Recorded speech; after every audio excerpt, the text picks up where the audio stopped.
अस्सलाम वालेकुम प्यारे दोस्तों, क्या हाल चाल है आप सबके। उम्मीद है खैर वापस से होंगे। दोस्तों आप देख रहे हैं राहुल इलेक्ट्रिकल यूट्यूब चैनल। दोस्तों आज की वीडियो का हमारा टॉपिक है मैग्नेटिक कॉन्टैक्टर।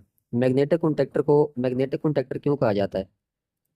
तो वैसे तो इसकी वर्किंग का आपको मालूम होगा कि मैग्नेटिक कॉन्टैक्टर को सप्लाई पास करने के लिए इस्तेमाल किया जाता है। कोई भी मोटर हो, कोई सिंगल फेज मोटर, कोई single phase load, three phase load, अगर हम इसके आउटपुट पर लगाते हैं और इनपुट पर सप्लाई देते हैं तो हमें ये सप्लाई पास करके देगा और हमारा लोड यहाँ से चलना शुरू हो जाएगा। तो ये इसका, इसीलिए हम इसको इस्तेमाल कर सकते हैं। लेकिन यहाँ पर सवाल ये पैदा होता है कि इसको मैग्नेटिक कॉन्टैक्टर क्यों कहा जाता है। तो चलिए मैं आपको चेक करवाता हूँ कि इसको मैग्नेटिक कॉन्टैक्टर क्यों कहा जाता है। वैसे नॉर्मली ये जो आप देख रहे हैं ऐसे, जब ये प्रेस होता है तो सप्लाई यहाँ से पास होती हुई आगे आती है और लोड को चली जाती है। जो भी चीज़ इसके आगे लगी होती है वो चलना शुरू हो जाती है। जो इसके पावर के पॉइंट होते हैं यहाँ पर सप्लाई दी जाती है और यहाँ पर इसकी A1 A2 पर इसकी कॉइल को सप्लाई दी जाती है इसको ऑन करवाने के लिए। तो अभी यहाँ से आगे आपको मैं इसका जो इंटरनली हिस्सा है वो चेक करवाता हूँ कि इसको मैग्नेटिक कॉन्टैक्टर क्यों कहा जाता है। तो ये देखें, क्योंकि इसके अंदर दोस्तों मैग्नेट लगा होता है। एक कॉइल होती है और मैग्नेट बना होता है। ये नीचे का जो जिसका जो नीचे की साइड है ये वाली है, इसके अंदर भी आप देखें मैग्नेट लगा हुआ है। ये इस तरीके से यहाँ पर फिक्स किया गया है मैग्नेट।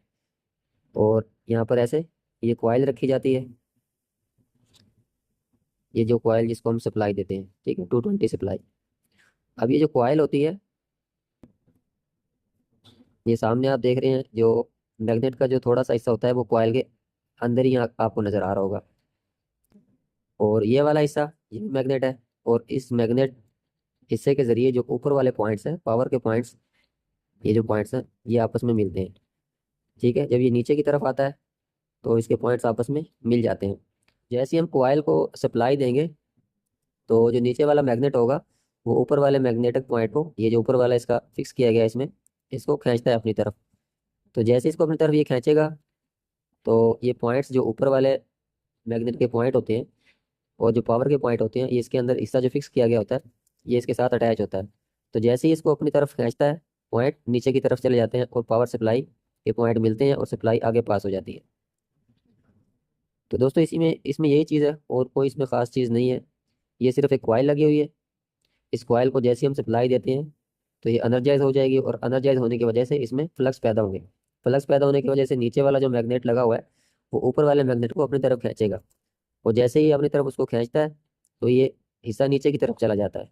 ठीक है, फ्लक्स पैदा होने की वजह से दोनों जो पॉइंट होते हैं ऊपर वाला और नीचे वाला, ये एक दूसरे को अपनी तरफ खींचते हैं। ठीक है, जैसे ही नीचे वाला हिस्सा ऊपर वाले को अपनी तरफ खींचता है तो ये नीचे चला जाता है। नीचे जाने की वजह से पावर के पॉइंट्स आपस में मिल जाते हैं और जिससे हमारी सप्लाई आगे पास होती है। इसीलिए इसको मैग्नेटिक कॉन्टैक्टर कहते हैं। ठीक है दोस्तों, उम्मीद है आपको वीडियो समझ आ गई होगी। मजीद ऐसी इन्फॉर्मेटिव वीडियोज़ के लिए चैनल सब्सक्राइब कर लें और घंटी के बटन को भी दबा लें ताकि कोई भी नई आने वाली वीडियो बर वक्त आप तक पहुँचती रहे।